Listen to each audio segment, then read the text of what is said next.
بقى خيري لي حمدي هو ناس بحري عتمنيو بتاريخ زرسف تايكوينيو زي بالعزق وسف كيو مسلو نعشا في مسلو إنس خزبس أما تقول يزلو همو قلبو نوا عدي عدي بلالو سبع كل دمي بحري طريمة همو قلبو نوا عدي عدي بلالو سبع كل دمي بحري لا يبينه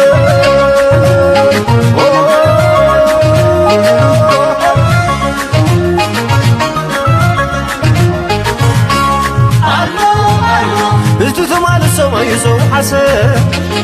الله الله أبزاري منا تورا رسم الله الله يتنوس كل سينا حسن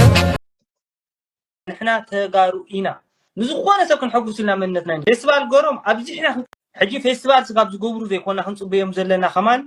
فيستيفال قرم أبزي إحنا خنقتلنا خنص بدلنا أو سوسايت بوم بغيرنا دينا غيرنا أبزي إحنا خنقتلنا خنص بدلنا كسابوغن بقى ولا بجنزهم دخلنا تخنقبركن كده ناقم ودابي لك رقم إسرائيل زقبرو لك إسرائيل سي زقبرو هم كروينا هذا جم جدنا إسرائيل زي مرجعنا حمدو 100% نايدك حرستي سلام تقطعتلتنا الشانل كما كان يكون كما تكونوا سنة كتكونوا ناوتر من يوتيو ماتشم زلوا من ريو زلنا عرستي بستفل عليه من قدي ريوخم وي سميعكم ما كتلو تخوليهم مجمريا كغدلكم زخل ذا فيديو زيا أبزلنك أنا فايرال كوينا غنيا أنا جن ملت فيديو أب فنان أب إنفوتيك كلار يعني رتا فيديو مملا مالت لينك أنا استقبرت يكون كأني يعني رح يالا مع تاتي جيراني رح جي هزبس لزبلايا كتلا تجديد عجن مجمريا نزيا فيديو زيا بزعبازني شلل الكا كتسجر زخل نجار بزح عنديو شلل الكا كسهجرو تفتنجن بتفعل عليه من قدس لازم تسجن شلل كتب لا يتدلني خا أتذكرب نزي شلل كنبلو زل ينازل له سبعة كاب همما حخل خوصو زفتنيهم نيش تيك على زبل كايون زي قبر كان عجماديهم شم سبعة كتصل مزوع على سبعتهم كند قال بومب فنجيرهم كلوجي شلل الكا حلفهم صبيدحان بزعبان تاي زرب له خنص امينا حان تجاف حيزه كم زي زرب زلو خدمه الحركه نزي قدايزي صنع مص بغيركم سمعوا زغبرو زي كنا خنص بيوم زلنا كمان فيستيفال قرم أبزي إحنا خنقتلنا خنص بدلنا أو سوسايت بوم بغيرنا دينا غيرنا أبزي إحنا خنقتلنا خنص بدلنا كسابوغن بقى ولا بجنزهم دخلنا تخنقبركن كده ناقم ودابي لك رقم إسرائيل زغبرو لك إسرائيل سي زغبرو هم كروينا هذا جم جدنا إسرائيل زي مرجعنا حمدو 100% نايدك حرستي السنك نطول علامة نايزولهم سباتي نحنا نحطو زلنا مريتنا مننتنا حق دابانا قطبانا سطتانا لزي عينا نقالس دلنا حجي مرينا دا إساس كوين مالك حجي مريتنا هنملس علينا نحنا مريتنا كملس كخيل ألو نحنا قا مننتنا إذا قالسنا زول حجي نحنا طليان متي وإساس أفورق متي زي مننتكم زي زبلنا زخونه يكون سبيلنا نحنا نزخونه سب مننتنا نحنا إنا ننغرو نحنا منينا نحن بعنا طرينا نفلت مننتنا سبنا دلا يبل نحنا تجارو إنا نزخونه سب كن حقو سلنا مننتنا نغيرنا تجارو مقالنا تقبلوا راح يسمى سامح نبر زغير إذا قيد أنت زي تقبلنا نعو كندمسو صوت راينا نعو إنا نطفو نعو فينا إنا إحنا نبر خناتو إساس أفورقي بقى تاريخنا يكون نقول سو لا يدرس عواتدو لا يقلدو زبل حدش تاريخ حدش مننا تامشي قصعنا نادلي نحنا نزينا نقال زلنا حدش تاريخ حدش بهدي حدش سرعات قبل علينا خصعان يقولوا لنا نزلنا بقى مننتنا زنقرنا سميدن درو سمعكم اللهم بزح تنتنا زليه كنا نصر قانقاي زرب نساعتن قالن زاكل غزيه بتدغاغامي نتمرغصناتو مليقو تغاغيو قلملك يتبلو بحر كابوت رايس لزوصونا يكونن رياكشن نابنت نزا فيديو زيا مستقبرت حنت زراخوا متلو يغرتا زبل حبريتا وصي نيرو صنهي لك كبصالكم يتا يغرتا تبل يغرتا ግን ነዚ ዲ ክበሃል ዝግቦ ምክንያቱ ብሓቂ ንምንታይ ኻ ይغረታ ትብል ዘለኻ እቲ ካብ ኣዝዩ ዝሕዝነካ ክፋል እንተሎ ፍናን ወዲ ኸረን እዩ ኣብ ከረን ዝዓበየ ሰብ እዩ ኣብ ከረን ከም ምዕባዩ መጠን ድማ ከም ወዲ ኸረን ምስ ዝተፈላለዩ ሕብረተሰብ ምስ ዝተፈላለዩ ባህሊ ምስ ዝተፈላለዩ ብሄራት ክትዓቢ ዕድል ዘለካ ዜጋ ኢኻ ትኸውን እዚ ድማ ንሕና እቶም ኣብ ከረን ዝዓበና ልዕሊ ካልኦት ተፃዋርነትን ናይ ምቅርራብን ህዝቢ ንክቀራረብ ንክፋቀር ብሓቢሩ ንክነብር ሓበራዊ ተፃዋርነት ንክህሉ ክንጉስጉስ ዘለና ቀዳሞት ኣብ ሓላፍነት ዘለና ሰባት ኢና እቶም ደቂ ክረን ንበሃል ስለምንታይ ሰብ ከም ኣከባቢኡ ስለ ዝኸውን ኣከባቢኻ እንታይ ይምሂሩካ ኣከባቢኻ ኣብ ከረን ዝኾነ ሰብ ምስ ትግረ ምስ ትግርኛ ምስ ብሌን ብቐጥታ ምስ ኣሳውርታ ወይ ከሳሆ ካብ ወፃኢ እውን ዓረብ ንዝዛረብ ሃይማኖት ኮይኑን ምስልምና ክርስትና ኣብ ክርስትና ተመፂኻ ኦርቶዶክስ ካቶሊክ ፕሮቴስታንት ከኒሻ ነዚ ኩሉ ዘማእኸለ ከተማ ብቐጥታ ፈርስት ሃንድ ሓበሬታን ተመክሮን ዘለና ህዝቢ ኢና እሞ ነዚ ድማ ልዕሊ ማንም ከነንፀባርቆ ዝግባአና ንሕና ኢና እዚ ከዓ ፍሉይ ሓላፍነት እውን ይደሰክመካ ስለዚ ፍናን ከም ሓደ ካበይ መበቆሉ ገለ መላ ኣገዳስነት የብሉን ኣብ ከረን ተመልሚሉ ዝዓበየ ዜጋ ወይ መንእሰይ ከም ምዃኑ ንእሽተይ ኮነ ደሪዝኖ እዚ ጆክ ናይ ንእሽተይ ግደፎ ንእሽተይ ዝበሃል የለን ዘዋፅኦን ዝኸዶ መንገዲ ኩሉ ዝፈልጥ መንእሰይ እዩ ስለዚ እቲ ሓላፍነት ዝያዳ ክስከም ዝግብኦ እቲ ዝያዳ ነቲ ሕብረተሰብ ኣብቲ ኖርማል ግዜ ዝፈልጦ እዩ ኣብ ከረን ድሕሪ ዓቢኻ ኮይንካ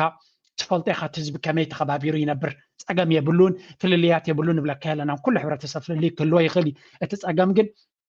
እቲ ፅቡቅ ነገር ግን እዚ ህዝቢ እዚ ተኸኣኢሉ ተኸባቢሩ ንክነብር ዝለዓለ ኤክስፒሪየንስ ዘለዎ እዩ ሓደ ኣብ ካልእ ቦታታት ዝነብር ነዚ ነገር እዚ ከይረኣዮ ንሕና እንተደይሰሪሕናሉ እቶም ኣብ ከምዚ ዝዓበና መን እዩ ክሰርሓልና ትፅበዮ ዘለካ እንድሕር ንስኻ ነቲ ሃጓፍ ከተጓሃር ፈቲንካ ናይዞም ወዳት ዘምፀኻዮ ንነዊሕ ሰዓታት ኢኻ ኢንተርቪው ጌርካሎም ብርግፅ ድማ ነቲ መርገፂ ናቶም ስለተኣምነሉ ኢኻ ተእንግዶ ነርካ ኣጋጣሚ ሰብ ሪያክት ስለ ዝገበሮ ኣይኮንካን ኣሊኻዮ بتخكل نتي انترفيو كتقبره خلق you were enjoying it you were supporting it ስለዚህ ሕጂ ትሸፋፈነሉ ነገር የለን ደሓን እዚኦም መንእሰያት ንምንታይ ኻ ክሳዕ ክንዱ ትቦ ክትብሉ እንዲኹም ኣይነው ክሸፋፍኑ ትፍትኑ መልኢኩም እንዲኹም ዘለኹም በዚኦም ጥራይ ግን ኣይኮንኩን ሪያክት ዝገብር ዘለኹ ቅድሚ ሒደት መዓልቲ ይቕረታ ዘይሓተተሉ ጉዳይ ነይሩ እሱ ኸ እዩ let's listen to this one እዚኣቶም ጥራይ ኮነን ኢሎሞ ነዚ ዓመቱ ቅማረ ዘለዎ ፍልስፍና ዘለዎ ናይ ገዛ ርስና መንነት ኣለና ዝኾነ ሓድሽ መንነት ያድለና ናይ ጥልያን ያድለና ናይ ሻዕቢ ያድለና እንጂ ነዚ መንነት እዚ ክትጉሕፎ ክትክእሉ ለኩም ኤርትራውያን ክንከውን እቲ ኤርትራውነት ገደሉ ዘይኣቱ እታ ኤርትራ ትበሃል ገደላ ዘይተኣቱ ንትግርኛ ዝዛረብ ሕብረተሰብ ኣጥፊኢኻ ኣብ ኤርትራን ኣብ ትግራይን ዘሎ ሕብረተሰብ ኣናቂካ ክስራሕ ዝድለ ዘሎ ኤርትራውነት ገደሉ እቶ እታ ኤርትራ ንባዕላ ገደል ትእቶ ልዕሊ ህዝቢ ትግርኛ ክንሰርዓ ይንኽእልና ንሕና ኣነ ከምኡ ክሰርዓ ይከኣል ስለዚ ሕጂ ዝመፅእ ዘሎ ሓፈሻዊ ነገራት ብዕላማ ዝግበር ዘሎ እዩ ሓድሽካ ኣይኮነ ዝነበረ ኣቦታትና ዝሰኩሕሉ ካብ ዋዕላ ቤት ገርኪ ጀሚርካ ኣባይቶ ዝነበረ ሽግር ንሕና እንታይ ኢና ንብል ዘለና ሕጂ ብዛ መወዳእታ እዚ መንእሰይ በርጌድና ሓመዱ ዝበሃል ዘሎ ናይ ትግርኛ ሓይሊ ይኮነን ከምኡ ኢልና ፅውዕ ኢና ይንፈልጥና ስምዖ ሕጂ ናይ ትግርኛ ሓይሊ ይኮነን ይብል ኣሎ ድሕሪ ሕደት ሰከንታት ግን እንታይ ከም ዝብል ስለምንታይ ክንምንታይ ክትሽፍኖ ትፍትን እቲ ኣይዲዮሎጂ ናትካ በዓል እዚኣቶም እንድሕር ኣለዉ ኮይኖም ኩሉ ግዜ the same story it comes back to the same point ሓብ ሓንቲ ነጥብዮም ዝኸሉ ዘሎ ኣብ ርእሶም ስእሊ ኣላቶም ናይ ኤርትራ እታ ስእሊ ድማ ብኣፎም ይነግርኹም ኣለዉ ብኣፎም ተጋጊዮም እዮም ከይትብሉ ክልተ ሰለስተ ቪድዮ ከቕርበልኩም ስለ ዝኾንኩ ኤቪደንስ ባይ ኤቪደንስ ንዘረብኦም ገለ ከምዚ ክሸፋፍንዎን እዮም ዝፍትኑ ክንዲ ጎቦ ዘረባ ተዛሪቦም ንዑ ክሽፍኑ እዮም ገመል ሰሪዕካ ጉንብሕ ጉንብሕ ይበሃል እዚ ስለዚ ነዚኣቶም ክሽፍኑሎም ኣይትኽእሉን ኢኹም ነቲ ይቕረታ ነዚ ይቕረታ ክትሓትት ከለኻ ናይዚኦም ዝገደደ ካብናቱ እዚ ዶ ኣይኮነን ኣፍ ልቡ ነፊዑ ይዛረብ ዘሎ ስምዓ የዳ ናይ ትግርኛ ሃገር ክምስሪ ዝንቀሳቐስ ዘሎ ማዕበል እውን ኣይኮነን እዚ ናይ ብርጌድና ሓመዱ ኢሉ ተኣኻኺቡ ዘሎ መንእሰይ ዝተፈላለየ ሓሳብ ዘለዎ ጭቆና መሪርኒ ኢሉ ዝብገሰሉ ሓይሊ ኣብ ውሽጢ ድማ ዝተፈላለየ ኣረኣያ ዘለዎም ሰባት ኣለዉ ኣነ ሰምዖ ነይረ ጀዋሃር ዲ ገለ ዝበሃል برجنا حمول إيرترا خون تونس بعلو في بعل جوس بعل جون بلاك قال من زبال خلي لهم يلو بزين كل لهم كزارو يبلون وزعبا برجنا حمول دغاغم سوي جوسيتي زاربنا زلون حنا كذكروا دلينا يوم عقمها الليهم قال يكون كن تمالي زيا نزاربلا صنحنا الله زيا تبلا زلخلا مسبعلو في زلعلنا يا تغاريوم ناي تግራዩ ناي وياني زبلنا خالو بزنا يل فانوس كيدو مالتي يجي بستفلالي عنفت يدغاغمالو كاب وسنات سبات تملسكو فلوطي هو اينا سوات يا تعتو تغارينا نبزلنا ايرتراويان تغارينا كيميتيبيان تغاريهم هاغور مالهم هاغر مالنا نحنا تمننتنا ازيانينا غزاويانينا ساباوياننا اقسماوياننا تهاغارينا تغارينا سوات بزعبا سوريا بزعبا فلسطين من بعد قبلنا يوعلي نبر سوات وتقارينا again and again تقارو بمخانكم أيكونن تحطه نسخة تقراواي كوينكا نعقد مسؤول تقراواي تكونوا تماريزكم it's your choice we respect that نتقارو كوين نسألنا زلنا تحطه جين تازر باخات لتتقواويا زلخايا at the same time انت تبلزنكا نزي دلو قالسن مستقارو ركب يبلو ناي تقاريو أيكونن يلكا خاتم باقوزنكا and then you come back saying تقارينا تبلالخا سلوزي contradiction اتي زي قطاطم زربا او وشتكلتا دقيقنا نريو زلنا سلازي it's انت كنصرو لهم زلو بتدقاقامي بيرسونالنا عاقا تقراواي سلوزخون كازي قومكا سبيل تدقاني اسخا تقراواي سلوزخون كا وي تقراواي من الناس سلازي مرز كازي قوم سبيل تحطو جن تبلو زلوهم زربا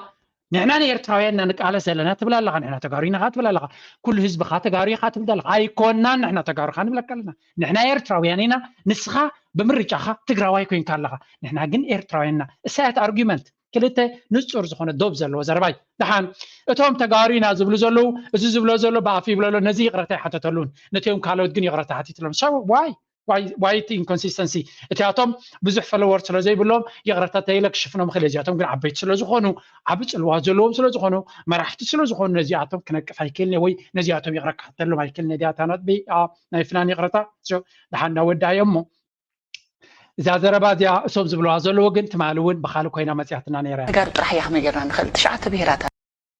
إرترا ناي تقارو طرح يحمي جران نخل تشعة بهيرات هلو خنام هلو عفار هلو خالو تو عب تقراي ونكمو زم بهيرات زيوم نابينا خلنا نطبطبو تسقطي تصعونتين فتر مالس كم يجر كاي كال تسعانو دي لكم ناي تقارو يقنو الكلنا سي نداي مالتي تيوم كالوت كده أنا بيك خد مالتي إرترا بصحت هلو نديو كن عوضو أي توال انت علامة قاعدين كوما يخوني لولم للو تا إرترا ناي تقرين هاجريا ناتنا مالتيو نسوي قاعوي تكيرنا تهاجر إحنا خنوننا نعوم قاع زي قنت نوم آمنت كم زين إحنا بسدت خيرنا زي قنت يونا زي قنت تيل بهالبتقرين زي قنت ورقات مالتيو ورقات نبهمو ننبر مسؤوم نملا نستي مسؤوم ننبر معلتنا مسأخلا عدنا نمتص مالتيو هاجي نزوم قبيلات أسلامات للو عفار كلهم أو للو تهاجر إحنا نونامو لولا ينستناين نسخمون ترخوا وياهم كن تهاجر إحنا نوننا مخنيات سون كون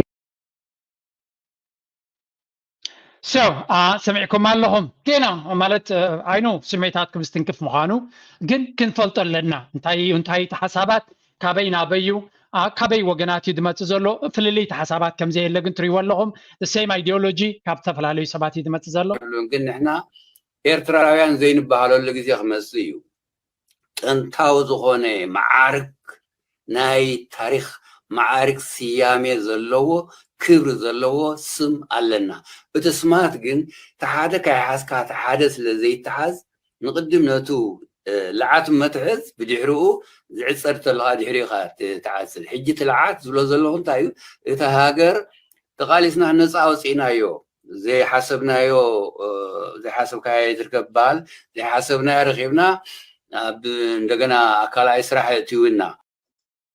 كلنا تجارب دينا تجاري زبال حوالي تسب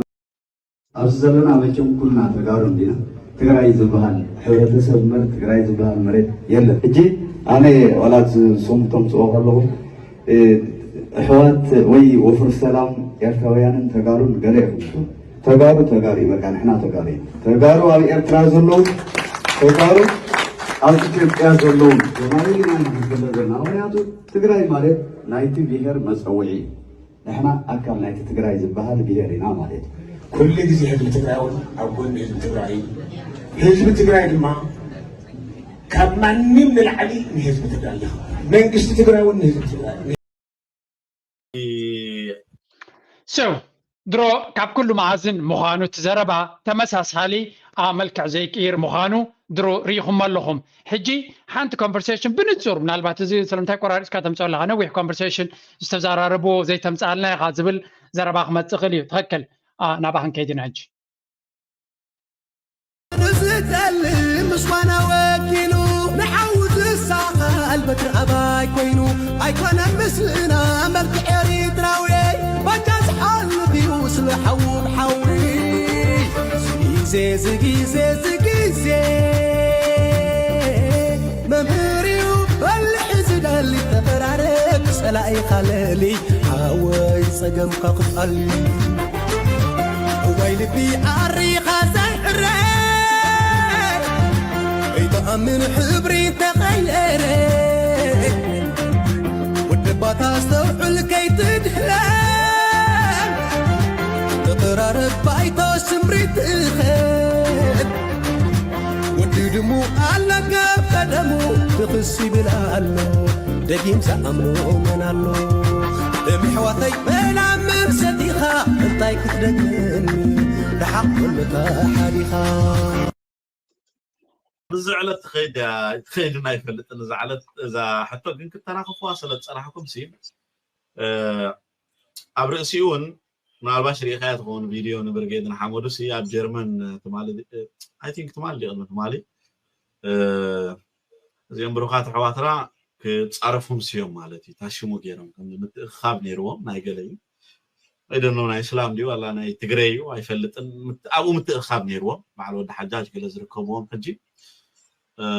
ብርጌድን ሓመዱ ዝእተኹም ዶ ገለ መለዶ ገለ ዝብስቕ ኢሉ ንሎም ዘይምጥን ቃላት እዮም ዝጥቀሙ ነይሮም حجم سأنتهي أتيخ حتى دلي جوسي تي intention نايفنان من البعض كشفافنون دي زفتن زلو نمبر 1 من مخانوم لعلمان من نسخة تفلت قباكا أبكرني خابيخا قرباب تخاصهم يمنيرهم سلازي بتخكل نسخة كمزة عينت أشكالال زلوك وعنكو أخذت كم بمخالكا I'm really sad بدعم يحزن نسخة ناي سلام ما بقسك تكوني يركا مس دوب سجير كا مستقارو سلام سناي كوانت خونه مس حوات كاتو ما بقربيت كا لك مس خاز قرباب تخامن مخانم انا فنان كلتين دك خرانينا اين فالتنا كرنجن قربيتين ود غزاوتيني سلازي كاب غزو 100 مترو بزحات اسلام تجري بلين كم زلو يفلت قدم كعب خلو مالتي سلازي نسو كمزا عينت اتيتود كلو بمخالو كالاي دما حدا سب اب ستيج وتيو استزاربا يخا كلاتهم كم زبل وغيركا تقرب زلها ريلي بزيات راي شيء مونيو نسخه مغابريا ناي سلام كتكون تقبا نسخه خات فلطوم كاب يوسف ابي عداني فلطوني وي كابي ابيو اي ثينك اسمر ابي مثلا سلازي مستغرام مسبلي مسكالو بهرات زلو اكسبيرينس دروت كوني خيليو نسخه جن ابكرني خابيخا ود خرنسي نمبر 1 تصاوراي كون زغباي نخالوت تقرارب نخالوت كفاقر كل تهزمي معر عدلات نخركب معر تشاتفون كله مكببارن حدنت ناي تهزمين نكلو كسرع زغباكا قصر حدا يخاني يركفنا الجون ابا حلافنت عليك نتزلك بلاتفورم عبي نصبو نغير كتبلو جن زياد رايكنا يكون جيغاناتو زغدد دحرصني لا سمعينا تግርኛም ዝመርሑና ዘለው ክርስቲያንም ዝመርሑና ዘለው ካተረጋጋሚ ዝመጽ ወቀሳሎ زبرجين محمد واقع عند خفلقة ولا حتى أنا خحبو زيد اللي زبز حتى تقرين عايزون زبز ولا ملوء كمان إيزولو تحت أزهري النازلو برجين محمد عداتيو كاتيها سلطان عند خري أبز بز حك فالات أنا يوم تقرين عايز زهرة وجت كريستيان أتا تقرين عايز زمر حنا زلو كريستيان زمر حنا زلو خد كتسليع أجيبنا يمن جي عايز في تصمزلو جوسي هايريتو خابسي اتي تغرينيا مرحز خون زلو وي كريستيان مرحز خون زلو عمي صدي واغا خفيليو دا ابز من الباش قال انت تردهم نسهم انه وي حمتا سلستخاتلكم انا حدش نغير يلان ولا زحلفه قال سون رينا ينا اب زحلفه قال سنا حزب غنبار زنبرون رينا ينا تساتفو خمي يمثل كميو كله نفلطينا ابز حجي زكايا زولو ግን جزم زبل كان مقدمه تاكيبهم ريم نيره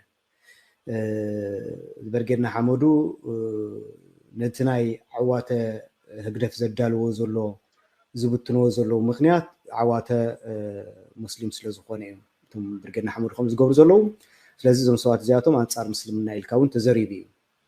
لازم باركاتهم فليلنا نحنا ناي بعلنا نخبرو متخاب نقبر توهيلون فتصم كنت صبيم زين خل بعل ابرار عثمان كيترفو بعل عثمان عبد الرحيم زبال كيترفو يم تاكد من صوت زياتهم ابتي تغرينيا زارب من اسي عب خبر زلهم از زخبرهم سواتهم بحماقونا يقلصوم نيو معناتو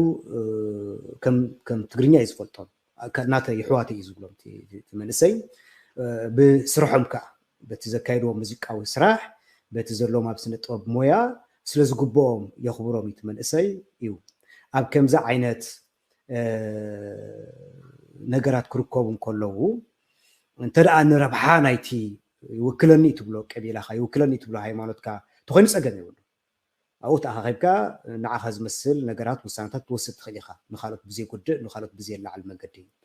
ንሳቶም ኣብ ዘለዎ መንገዲ ንካልኦት መንእሰያት ተወፂዕና ኢሎም ዝቃለሱ ዘለዉ መዋጋ ዝኸፍሉ ዘለዉ ዓይኖም እጋሮም ዝኸፍሉ ዘለዉ መንእሰያት ኣፅያፊ ቃላት እናውፀኻ So many mistakes. መጀመርያ እንታይ ብል ፀኒሑ ፍናን ተሰሚዕኩሞ ኣብዚ ቃልሲ ዝግበር ዘሎ ትግርኛ ይዝሳተፍ ዘሎ ብዝለዓለ ደረጃ ስለዚ ስልጣን ምሳተና ስልጣን ወይ ከዓ እቲ ኤርትራ ምሳተና ነቲ ስልጣን ምስ ሓዝናዮ ከመይ ክኸውን ይብላ ኣሎ ሓደ ካብቲ ናብነት ጆሲ ሻዕብያ ጠቕላላ ክድምሰስ ኣለዎ ዝብል ሰብ እዩ ስለምንታይ ተቃሊሱ መፂ ስልጣን ስለ ዝሓዘ ዝብል ኣርጊመንት እዩ ዘለዎ ፀኒሕ ኢልኩም ፃልኩም ክልተ ተደሊኹሞ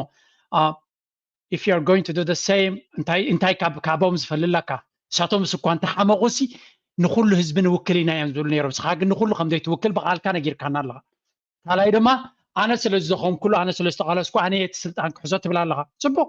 whatever you say ንዓኻ ከም ዝምጥነካ ከም ዝመስለካ ክትዛረብ ትኽእል ኢኻ ከምኡ እናበልካ ግን ንሰባት ንኩልኩም ፍትሕን ዲሞክራሲን ከምፃልኩም እየ ኢልካ ክትዛረብ ግን ፅንዕ ኢሉ ክደግማ ይድሓን ከነፅረልኩም ንኻልኦት ሰባት ማዕርነት ፍትሓውነት ዲሞክራሲ ማዕርነት ከንግስ የኢልካ ግን ኣይተሓሱ ዘይከውን ነገር በዓልኩም ንተፍርስዎ ከምዘይ ትገብርዎ እውን በቃልኩም እናነገርኩም ከለኹም ዘይኣመንኩምና ንኣብነት ኣብራር ይኹን ዑስማን ኣብደርሒም ኣብ ሓደ ኣኼባ ናይ ንሰፕተምበር ወይ ከዓ ምጅማር ብረታዊ ቃልሲ ዝገበርዎ ንዓኻ ናይ ዓደሙኻን ነታ ኣብ ስቴጅ ወፂኡ ዝፀረፈ ግን ከመይ ገይሩ እዩ ኣብራር ዑስማን ክውክሎ ዝኽእል ሓደ ሰብሲ ኣብ ስቴጅ ደይቡ ተተዛሪቡሲ ከመይ ጌርካ ንሙሉእ ጉባኤ ኣብታ ኣኼባ ዝነበረ ሰብ ብመልክዕ ናይዚ ሰብ እዚ ጌርካ መጢንካ ከተቋናፅቦምን ብዛዕባኦም ፊድባክ ክትምን ትኽእል ኣብ ስኻ ዝተሳተፍካሉ ኣኼባ ዝተዘርበ ኩሉ ሓላፍነት ትወዘሉ ዲኻ ብፍላይካ ናይ ዲሞክራሲያዊ ኣኼባ እንድሕር ኮይኑ ሰብ ነፍሱ ጥራይ ክውክል ዝኽእል እንተተባህለ ኸ ካብኡ ዝኸፍእ ኣይተዛረብካ እንዲኻ ስኻ ወይ ካብኡ ንላዕሊ ዝዛረቡ ብዛዕባ ብሄራት ብዛዕባ ካልኦት ሕብረተሰባት ካብኡ ዝኸፍእ ዘረባ ኣይተዛረብካ እንዲኻ ኮንካ ወይ ካብኡ ንላዕሊ ዝዛረቡ ሰባት ኣይሓገዝካ እንዲኻ ኮንካ ንስኻ ደይኮንካ ነቲ ዋዜማ ዝብል ነቲ ብሙሉእ ብጋሽ ባርካ ዘሎ ሰብ ዝፀርፍ ዝነበረ ፋንድሬይዚንግ ጌርካሉ ዝነበርካ ስለዚ እቲ ሂፖክራሲ ወይ ከዓ ምስሉይነት ካባኹም እዩ ዝጅምር ግን ንሓን ፅቡቅ ጌርና ንሰማዓኩም ኢና ቁንጭል ኣቢልና ክንዛረብ ስለዘይ እንደለዉ ምግባር እሞ ከዓ ዓበይቲ ሰባት ኣለዉ ዝበሃል ቦታ ግን ትክክል ኣይኮነን ክእረሙ ዘለዎ ጉዳይ እጂ ካብ ቀደማት ኣነዚ ፋኒ ቀፃል ንዛረቡ ነገርቲ ኣለዎም ኣብዚ ናይ ኤርትራ ጉዳይ ሓደ ዓይነት ኣተሓሳስባ ውህደትን ሓደ ዓይነት ፖለቲካዊ ዕላማ ነይሩ ንሃሊና ይፈልጥኒ ብታሪክ ኣይነበረን ዋላ ውሽጢ ህዝባዊ ግንባር ከምኡ ኣይነበረን ህዝባዊ ግንባር ብራዕዲ ብዝሓዞ ብፍርሕን ብስግኣትን ብዝሓዞ እዩ ሓደ ውዳበ ዝመስል ነይሩ እምበር ዲሞክራሲያዊ ነይሩ ተዝኸውን ኣብ ውሽጡ ተጋዳላይ ሓሳቡ ዝገልፀሉ ኩነታት ነይሩ ተዝነብር ብዙሕ ነገር ምተረኣየ ነይሩ እጂ ኣብ ኣርባዓታት ዝነበረ እውን ንዚ ሕጂ ተርበሖም ነገር ፈልጥዮም መምዳቦም ክሕይሉ ኩሎም ንሕና እውን ውዳበና ከንሕይል ክንክል ኣለና ብስምልክትን ኣርማን ዝነበረ ኣብዚኣ ክእርመካ ወይ ምናልባት ሪቶ ናትካ ሪቶ እንዲ ማረምታውን ዘድልየ ኣይኮነን ግን ህዝባዊ ግንባር ዲሞክራሲያዊ እንተዝኸውን ነይሩ ምተዓወተ እንዲኻ ትብል ዘለኻ ዲስቶርሽን ዲሞክራሲያዊ መንገዲ ዝዕውት ተዝኸውን ኣብዚ ደንበ ተቃዋመ ዘይንዕወት ስለምንታይ እዚ ኣተሓሳስባ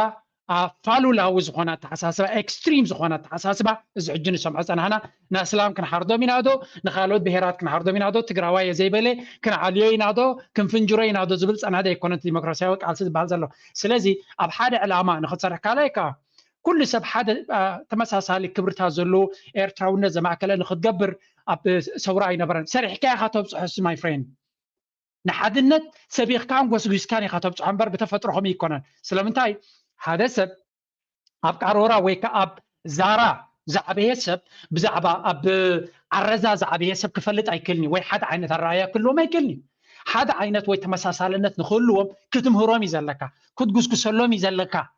ጎስጉስካ ኢኻ ትበፅሖሱ ኤርትራውነት ሓደ ናሽናል ኣይደንቲቲ ክንብል ከለና ስለ ዝተሰርሓሉን ዝስራሓሉን ስለ ዘሎ እዩ እምበር ባይ ዲፎልት ኣብኡ ከለካ ዝመፅእ ከይመስለካ ደሰይም ካልኦት ሃገራት ድማ ከምኡ ኢትዮጵያ ከም ሃገር ዩኒቲ ክልዋ ተኮይኑ the same ዓይነት ቃና ኣብ ዝተፈላለዩ ጫፋት ናይቲ ሃገር ክልሎ ሱዳን ከምኡ ሶማልያ ከምኡ ትነብረላ ዘለካ ኖርዌይ ከምኡ ናሽናል አይደንቲቲ ካብ ተፈጥሮ ካብ ኣምላኽ ይኮኑ ወሲዶሞ ጀርመን እዛ ዓብ ሃገር ጀርመን ዝበሃል ዘሎ ሓደ ህዝቢ ይኮነ ነይሩ ሰሪሖም እዮም ኣበፂሖሞ ጣልያን ዝበሃል ሃገር ሓደ ህዝቢ ነበሩ ክሳብ ሕጂ እውን ይሰርሑሉ ኣለዉ ፈረንሳ ዝበሃል the same I don't know history ተንብቡ እንድሕር ኮይንኩም ካልኣይ ድማ እዚ ብቋንቋ ዝምስረት ሃገር ተሓልምዎ ዘለካ ስኻ ንኣብነት በቲ ናትካ ዴፊኒሽን ሓደ ቋንቋ ዘለዎም ሓደ ሃገር እዮም ተትብል ነርካ ዓረብ ዝዛረቡ ኣብ ገርባብትካ ዘለዉ መዓት ሃገራት ኣለዉ ግብፅን ስዑድያን ስንታይ ዝፈላለየን ኣለዎ ሓደ ዓይነት ቋንቋ እዩ ዘለዎ ሓደ ዓይነት ሃይማኖት እዩ ዘለዎ ስለምንታይ ተፈላለዮም ብቋንቋ ዝስራሕ ሃገር ስለዘየለ ምናልባት ኣብ ሕልሚኻ ዘለካ ስኻ ኣብ ሕልምኻ ዘሎ ኢኻ ከተተግብር ትፍትን ዘለካ ሪያሊቲ ትኩንነት ግን ካብኡ ዝተፈለየ እዩ እዚኣ ክትርዳእኩም ክትውሓጠልኩም ክትክእል ኣለዋ ብሌን ኣብ ከባቢ ኸረን ዘለዉ ንስኻ ይኮንካ መጢኻ ውንፂኻዮ ኣብኡ ነይሮም ካብ ቀደም እቲ ጥልያን ክመፁ ከሎ ኣብኡ እዮም ነይሮም ስለዚ ንስኻ ስለ ዝሓለኻሎም ወይ ስለ ዝፈተኻዮም ኣይኮነው ዘለዉ ሳሆ ኣብ ዘለዎ ቦታ ንስኻ ስለ ዝሓለኻሎም ኣይኮኑ ቦትኦም ይሶ ፍተውዎ ፅንኣዮ ተቐበሎ ኣብ ደንከል ዘሎ ዓፋር መሬቶም እዩ ልክዕ ከምቲ መሬተይ ትብለ ዘለኻ መሬቶም ይሶም ስለዚ ተኸባቢርና ጥራይና ኣብቲ ሓዲ ክንነብር ንኽእል እዚ ድማ ዓይነት ሃገር ከም ሃገር ንክትቅፅል ክገብራ ዝኽእል ኣብዚ ድማ ነዊሕ ተሰሪሒሉን ነፍሲ ወከፍና ድማ ከነበርክተሉ ዘለና እሱ እዩ ተኸባቢርካ እቲ ሃገር ንኩሉ ዝኣክል እዩ 5 ሚልዮን ተለዋ እቲ ሃገር ን50 ሚልዮን ተኣክር ሃገር እያ ን50 ሚልዮን ህዝቢ ተኣክል ሃገር እያ ዘላትና ፀጋታታ ይኹን ኩሉ ነገራታ ድማ ናብ ልዕሊ ህዝብና እያ ትኾነና እቲ ሃገር ህዝቢ ኤርትራ ዝቕመጦ ዘሎ ፍርቂ ናይቲ ዓዲ ወላ 30% ናይቲ ሃገር እውን ኣይከውኒ ዝበዝሐ ክፋል ናይቲ ሃገር ጌና ሰብ ኣይቅመጦን እዩ ዘሎ ሰብ ክቕመጦ ነቲ ህዝቢ ኤርትራ ድማ ብተዓፃፀፊ መልክዕ እያ ትበፅሖ እቲ ሃገር እዚ ፀቢብ ኣተሓሳስባ ናትኩም ግን እንተውፃኹሞ ዝሓሸ ኮይኑ ይስማዓኒ ነቲ ሃገር እውን ንፅባሕ ንጎ ብሓደ ብፍቕርን ስኒት ንኽነብር እዚ ፀቢብ ኣተሓሳስባ ንኽድምሰስ እዩ ክስራሕ ዘለዎ ናብ ኣዝዩ ናይ ድሕረት ቦታ ክምለስ እዩ ተገይሩ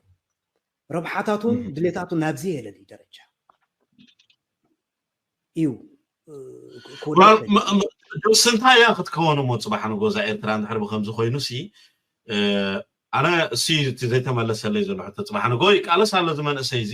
ተቃሊስኻ ስልጣን ክጭብጥ ይርዱ እዩ ንዓ እስኻ ኢኻ ፒኤችዲ ዘለካ ንዓስኻ ዩኒቨርሲቲኻ ዘለካ ኢሉ እዚ ኩሉ ዋጋ ዝኸፈለ ህዝቢ መቸም ዋግኡ ከፊሉ ገሊኡ ከፊሉ እንካ በቃ ገለ ክበሃል ይኸውን እዩ ኣብቲ ዘድሊ ፅፍዕታት ግን ቶታሊ ፍሪ በቃ ንዑ ኩላኩም ገለ ከምዘይበሃል ኣነ ከምኡ ዝበሃል ነገር ክመፅኡ ዝብል ትፅቢታት የብለይን ከምኡ ዝበሃል ነገር ተላልዩ እውን ክንቃለሶ ኢና ንሕና ተቃውመና ክንቅፅል ኢና ዋላ ስርዓት ወዲቑ ካልእ ስርዓት መፅኡ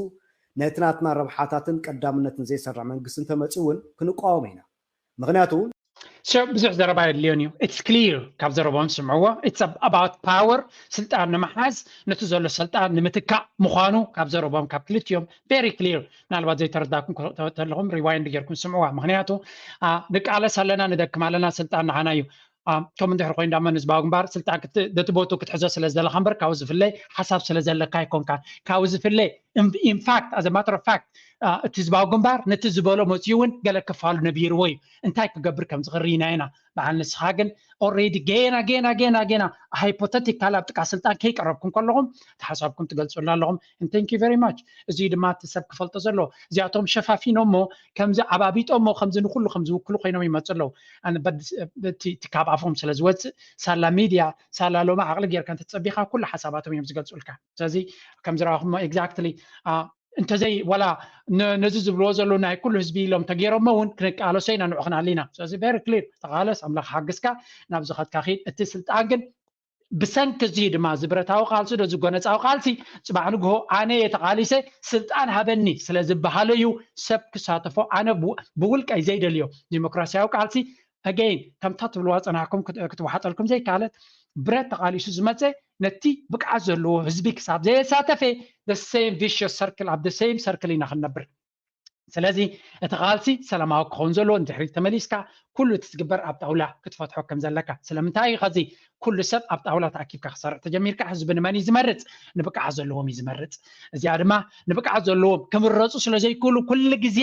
ሓጓፍ ገይሮም ናቶም ስልጣን ገይሮም ናቶም ጉጅለ ገይሮም ክኸድዮም ቶም ፀብሰብ ፀቢባ ተሓሳስባ ኩሉ ግዜ ካብቲ ሰፊሕ ብሓደ ኮይንካ ትሰርሓሉ ካሃድሚዮም ዝፍትኑ ስለምንታይ ኣብቲ ሰፊሕ ጣውላ ምስ መፁ ስልጣን ክረኽቡ ስለ ዘይክሉ ንሳቶም ድማ ስልጣን እዩ ዘድልዮም ስልጣን ስለ ዘድልዮም ኩሉ ግዜ ንእሽተይ ንኣናዓታቶም ስልጣን ከተህቦም ትኽእል ቦታ መሪፆም ኣብኣ ኣብታ ኩርሲ ኮፍ ክብሉ ክመርፁ እዮም እቲ ሓቂ ግን እቲ ናይ ብሓቂ ንህዝቢ ኤርትራ ዝሓሊ ምንቅስቃስ ዝኸውን ነይሩ ወይ ከዓ እቲ ንህዝቢ ኤርትራ ፍትሕን ዲሞክራሲን ከምፅኣሉ ዝደሊ ስልጣን ዝደሊ ኣካል ኣይኮነን ስለምንታይ ክንምንታይ ተቃሊስካ ነቶም ብቅዓት ዘለዎም ሰባት ህዝቢ ክመርፆም ዕድል ክትብ ኣለካ እምበራነ ተቃሊሶ ተኩርሲ ወዝዳያ ትብል ተለካ ፅቡቅ እንድዩ እቲ ስነ ሓሳብ ነቲ ዝቃለስ ኮሚቴ ኢልካ ጥራይ ክቃለሰልካ ዝኽእል ብፍላይ ብጎነፅ ተኮይኑ ብበትሪ ተኮይኑ ብከላሽን ተኮይኑ ብመጥፍዕ ተኮይኑ ስልጣን ፅባሕ ንጎ ክትጭብጣ ኢካ ተልካ ጥራይ ክቃለስ ዝኽእል ኣብ መብዛሕትኡ ግዜ ዲሞክራሲያዊ ቃልሲ ዘድሊ ድማ ብፍላይ ዲሞክራሲን ፍትሕን ክመፅእ ተኮይኑ ሰላማዊ ቃልሲ ክኸውን ኣሎ ስለምንታይ ኣነ ሕልፊ ካልኦት ኣበርኪተ ስልጣን ክወሃበኒ ዝብል ኣካል ዝኸይህሉ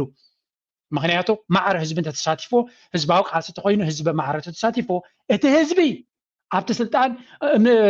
ንዝተሳተፈ ወይ ነቲ ኣብቲ ጎነፅ ንዝተሳተፈ ዘይኮነ ብቅዓት ንዘለዎ ክመርፅ ስለ ዝኽእል ነዚያ ድማ ነቶም ፀቢብ ኣተሓሳስባ ከሳስዩ ዝደልዩ ክመርፆም ስለ ዘይኮነ ኣይክመርፅዎን እዮም ስለዚ እቲ ፍለው ናይቲ ሓበሬታ ባዕሎም ካብ ኣፎም ከውፅዎ ከለዉ ንሰምዖ ኣለና ነዚ ድማ እዩ ናይ ብሓቂ ንህዝቢ ዝውክል ቃልሲ እንድሕር ኮይኑ እዚታት እዩ ይቕረታ ክሕተተሉ ዝግባእ ኣብዛ ሃገር እዚኣ ቅድሚ ሕጂ ቃልሲ ዘካየዱን ዋጋ ዝኸፈሉን ዜጋታት ተጓሒፎም እዮም ስለዚ ቀዳምነት ክመፅእ ዘለዎ ናብቶም ነዛ ሃገር እዚኣ ዋጋ ዝኸፈሉ ዜጋታት እዩ ንሕና ንቃለስ ዘለና ስልጣን ናብ ህዝቢ ንምርካብ ኣይኮነ ስልጣን ንምጭባጥ እዩ ስልጣን ሒዝና ረብሓ ናይዛ ሃገር እዚኣ ንምርግጋፅ እዩ ኣብቲ ነካይዶ ቃልሲ ኣብዛ ሃገር እዚኣ ብደረጃ ሃገር ሓሲቡ ናይ ማጆሪቲ ሕጊ ናይ ውሕዳን መሰል ዝብል ብናተይ የተሓሳሰብ ብናተይ ኣይዲዮሎጂ ክሪኦ ከለኹ ኣኽቢሩ ዝጓዓዝ መንግስቲ ንምስራት ክሳብ ዝተጓዓዝና እስኻትኩም ኮፍ ኢልኩም ፀኒሕኹም ሞ ንምስሊ ኣብ ናይ ሻዕብያ እኮ እዛ ፎዚ ሓሽም ትበሃል ዝክራ ትኾንካ ፎዚ ሓሽም ንሳብ ዘይነበረቱ ልያ ኣባል ባይቶ ተመሪፃ ምእንታን ማዕረፍ ክመፁ ዘይነበሩ በዓልቲ ቀይሲ ዝበሃል በዓዛ ፎዚ ሓሽም ትበሃል ገለ መልታት ኣብ ባይቶ ዘይነበሩ ሲ ሸዓተ ብሄራት ክንመስል ምእንታን ክስቶን ዝበሃል ኣብ ከምዚ ቦታ ሓደ ክስቶ ዝበሃል ኣምፆም እንዳተባሃለ እዮም ተገይሮም ዋላ እዚ ናት ዝበሃል ሓደ ወዲ ኩናማ ነይሩ ኩናማ ስለ ዘይብልና ብዝባይቶ ሲ ክህሉ ምእንታን ናብኡ ሰሓብዎ ተባሂሉ ይመፅ ማዕርነት ክረጋገፅ ምእንታን ከምዚ ዓይነት ገበን ናብ ልዕሊ ሕብረተሰብና ክድገም ኣነ ፈቃደኛ ኣይኮንኩን እዚ ገበን እዩ ዝቆፅሮ ዘሎ ኤትኒክ ኤንድ ሪጅናል ሬፕሬዘንቴሽን ኣካል ናይ ዲሞክራሲ እዩ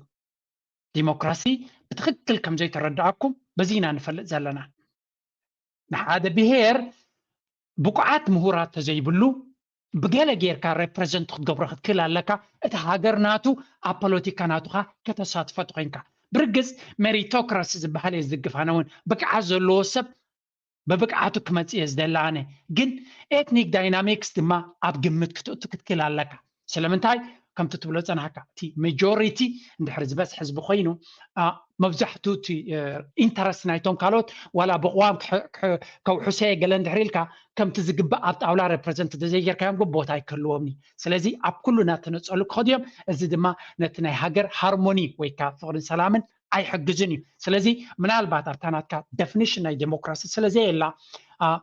ወይ ከዓ ስለዘይትደልያ ክትከውን ትኽእል ኢኻ እምበር እዚ ትብሎ ዘለካ መን ኣብፅሕዎ ገለ መለ ኣይፈልጦን ያነ ስለዚ ዘይፈልጦ ኮሜንት ክገብር ኣይክእልኒ ግን ትክክለኛ ዲሞክራሲ ኤክሰርሳይዝ ክትገብር ትኮይንካ ንካልኦት ሰባት ውክልና ቦታ ክትቦም ክትክእል ኣለካ ስለምንታይ ብምርጫ ክመፁ ስለዘይክእሉ ተዲኻኒ 2% ወይ 3% ኮይኑ ሓደ ህዝቢ ጠቕላላ ብድምፂ እንድሕር ኢልካዮ ጠቕላላ ቦታ ከይህልዎ ክእል ኣብቲ ፖለቲካ so what are you gonna do ፀቂጥካ ክትነብር ማለት እዩ ክሊር ንስኻ እኳ ግን ኣብኡ ከይበፃሕካ ናትካ መርገፁ ንፁር እዩ ዘሎ ምናልባት ኣብቲ ዲሞክራሲ ግን ገለ ክፋል ኣስትያት ጌርካ ድዩ ብገለ ጌርካ ኣብቲ መንግስቲ ኣብቲ ባይቶ ኣብቲ ቦታ ከም ዘለዎም ክትገብር ክትክእል ኣለካ this is ኣብ ዲሞክራሲ እንድሕር ንኩሎም ክትውክሎም ኮይንካ ክትውክሎም ኣለካ ድምፆም እንድሕር ዓቢት ካየድ ኣብ ትወክሎም የለኻን ድምፂ የስምዑ የለውን ዞም ህዝቢ ስለዚ እዚ ትብልዎ ዘለኹም ኣብ ርሑቕ ቦታ ከለኹም ዘይ ኣብ ስልጣን ዘለዎ ቦታ ከይበፃሕኩም ከለኹም ኣጀንዳ ናትኩም ስለ ተነፅርዎ ዘለኹም እቲ ህዝቢ ድማ ስለምንታይ እቲ ህዝቢ ዘይሰዓበና ድማ ኣይትበሉ ወይ ከዓ ስለምንታይ እቲ ህዝቢ ይቃወመና ኣሎ ኣይትበሉ ቢኮዝ ኣቕዋም ናትኩም ንሕብረተሰብ ብሓደ ከንብር ዝኽእል ስለዘይኮነ بحدا كنبر تخينكا كنكأ لنا كنتصاور كنكلا لنا أقدسي نمنجستاوت كالات بقعة زلوم كعتولهم absolutely agree ببقعة كون خلالو I believe in that بقعة زلوم سبات كمتصق خلولهم انت خونجن نتكال بهيرات دي هايمانوتات جن زقبا representation أفسلتان كحد قبران لك معناته بقعة يلكاونكو نخل سكتة نتسل سلتخيل تبقعة تبلون كل جزء أبتحتيها انتهي تقبير خيط كم زغلون نسوري بقعة بمتاها تعكنا ببزحي السب زو كلون تلكاتهم ببزح السب زو كلوز اللوخي ببقعتهم ديم زو كلوم زلو ولا بهيرهم سلازخونو الزون you have to think about it you don't want to think about it بزعبا زيك تحسب يدلني خاصلنتاي تربحني هاي الكاسلة anyway فلوناتكم انت بوليتيكا اجنداناتكم again and again it's clear حزب ما كفلت له that's my mission تناتكم اجندا حزبك سمع له زغبرو زي كنا خنصبيهم زلنا خمان فيستيفال غورم ابزينا خنقتلنا خنصبدلنا او سوسايت بومب غيرنا دينا غلغرنا ابزينا خنقتلنا خنصبدلنا كسابو غن بقى ولا بغنزوم دخلنا خنغبر كنكلا ناكم وداب لك كم اسرائيل زغبرو دك اسرائيل سي زغبرو تمكرو اينا خدغم زدنا اسرائيل زي مرجنا حمدو 100% ناي دك حرسوتي እሶን ከዓ ንጹር ዕላማ ናይ ዘለዎም ሰባት ንሕና ንሓቶ ዘለና መሬትና መንነትና ሕግን የመርጥ ቃልሲ ከም ዝኾኑ ገለመለ እዮም ዛሩ ዘይሰርሑ ሕጂ ንሕና ክንህሉ እንተኮይና ነዚኦም ሶሳይት ቦምብ ገርና ዲና ኣብ ዝረኸብናዮ ዲና ክንድምስሶም ጥራይ ዘለና ክድምሰሱ እዞም ኣብ ዛራብ ዓይ ግንባር ዘለዉ እዞም 2% በቃ ዝኾነ ሰብ ክርዳእ ኣለዎና ኣብዚ ሃገር 2% ኣለዉ እዞም 2% ጽልኦም ምስ መንነትናን ምስ ሕግን ዳባናን ምስ መሬትናን ምስ ካልእ ወላ ሓደ ጽልእ የብሎም ናብ ካልእ በቃ እምበር ተሰዲዶም እዮም ከምሳና ጋር ጥራሕ ያህመ ገርና ንኽእል 9 ብሄራት ኣለዉ ኩናም ኣለዉ ኤርትራ ናይ ተጋሩ ጥራሕ ያህመ ገርና ንኽእል 9 ብሄራት ኣለዉ ኩናም ኣለዉ ዓፋር ኣለዉ ካልኦት ኣብ ትግራይ እውን ከምኡ እዞም ብሄራት እዚኦም ናበኢና ክነንጠብጥቦም ፀቕጢ ፅዑንቶ ይንፈጥር ማለስ ከመይ ጌርካ ይከኣል ትፅዓኑ ዶ የለኹም ናይ ተጋሩ ያ ክንብል ከለና እዚ እንታይ ማለት እቲኦም ካልኦት ከዳ ናበይ ክኸዱ ማለት እዩ ኣብ ኤርትራ ብዙሓት ኣለዉ እንዲኦም ግን ዕውፁ ኣይተባሃልን እቲ ዕላማ ጋዛን ከምኡ ኣይኮነ ኢሉሎም ለሎ እታ ኤርትራ ናይ ትግርኛ ሃገር እያ ናትና ማለት እዩ ንሳ ወጋዓዊት ጌርና እቲ ሃገር ኣሕና ክንኑንና ንዕኦም ከዓ ዘይግነት ነው ኣምነት ከምዛ ንሕና ስደት ኸይድና ዘይግነት ይውና ዘይግነት ተይልባህል ብትግርኛ ዘይግነት ወረቐት ማለት እዩ ወረቐት ንባሃሞ ንነብር ምስኦም ንበልዕ ንሰቲ ምስኦም ንነብር ኣብ መዓልትና ምስ ኣኸላ ዓድና ንመፅእ ማለት እዩ ሕጂ ነዞም ቀቢላታት ኣስላማት ለለዉ ዓፋር ኩሎም ኣብኡ ለለዉ እቲ ሃገር ኣሕና ንውንና ሞ ዝበላዕናዮ ንሰተናዮን ንስኹም እውን ትረኽብዎ ኢኹም ግን እዚ ሃገር ኣሕና ኢና ንውንና ምክንያቱ እሶም ኩንና ና መንነት ኣለና ዝኾነ ሓድሽ መንነት የድልየና ናይ ጥልያን የድልየና ናይ ሻዕቢ የድልየና እንጂ ነዚ መንነት እዚ ክትጉሕፎ ክትክእሉ ለኩም ኤርትራውያን ክንከውን እቲ ኤርትራውነት ገደሉ ዘይኣቱ እታ ኤርትራ ትበሃል ገደላ ዘይተኣቱ ንትግርኛ ዝዛረብ ሕብረተሰብ ኣጥፊኢኻ ኣብ ኤርትራን ኣብ ትግራይን ዘሎ ሕብረተሰብ ኣናቂድካ ክስራሕ ዝድለ ዘሎ So anyway, ti attitude ti ziyu ti يغرتا كحتتو زغبا داي بحكي حاليوتنا حزب ኤርትራ እንተለካ حزب ኤርትራ ዘየለይ ትቀበል ዝበለካ የለን ንኹሉ ሰብ ኣብ ኤርትራ ዘሎ ፍትሒ የለን ኢልካ ትቃለስ ተለኻ ስኻፍት ሓውኹን ብቦምብ ከቃፅለካ ኤርትራ ገደል ትቶ እናበልካ ግን ብዛዕባ ኤርትራ ይሕለቕ ድሕሪ ኢልካ just hypocrisy ወይ ከሓሶት ጥራይ ክኸውን ዝኽእል ስለዚ በቲ ኮይኑ በቲ እቲ ኩነታት ኩሉ ክርድኦ ይግባእ ولا حنت حدش نجار يلن